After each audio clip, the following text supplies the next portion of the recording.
Hello guys, welcome back to our YouTube channel cooking for fun.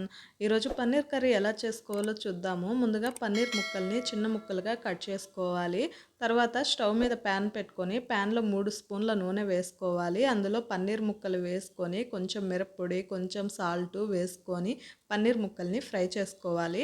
Paneer ముక్కలు fry అయిన తర్వాత వేరే ప్లేట్లోకి తీసేసుకోవాలి.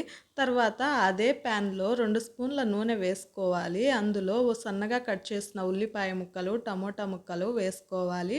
టమాటా ముక్కలు, ఉల్లిపాయ ముక్కలు కొంచెం మగ్గిన తర్వాత అందులో జీడిపప్పు కూడా వేసుకొని 2 నిమిషాల పాటు ఫ్రై చేసుకోవాలి. తర్వాత స్టవ్ ఆఫ్ చేసి ఉల్లిపాయ ముక్కలు, టమోటా ముక్కలు, జీడిపప్పు ముక్కలు చల్లారిన తర్వాత ఒక మిక్సీ జార్లో వేసుకొని మెత్తగా పేస్ట్ లాగా గ్రైండ్ చేసుకోవాలి.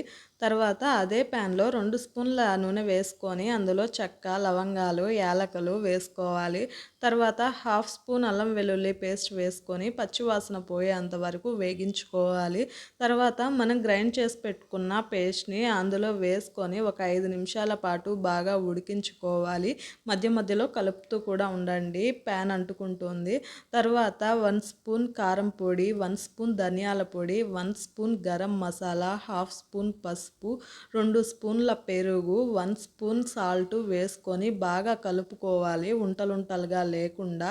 తరువాత మనం ఫ్రై చేసి పెట్టుకున్న పన్నీర్ ముక్కల్ని అందులో వేసుకొని కలుపుకోవాలి. ఒక 2 నిమిషాల పాటు కలుపుకున్న తరువాత అందులో మనకు కన్సిస్టెన్సీకి సరిపడా నీళ్లు వేసుకోవాలండి. నీళ్లు వేసుకున్న తర్వాత ఒక 2 నిమిషాల పాటు ఉడికించుకోవాలి. అంతేనండి, వేడివేడిగా పన్నీర్ కర్రీ రెడీ అయిపోయింది. మీరు ఒకసారి ట్రై చేయండి. టేస్ట్ అయితే చాలా బాగుందండి. మీరు ట్రై చేసి ఎలా ఉందో నాకు కామెంట్ చేయండి. నా వీడియో మీకు నచ్చితే లైక్ చేసి, షేర్ చేసి, సబ్స్క్రైబ్ చేయండి.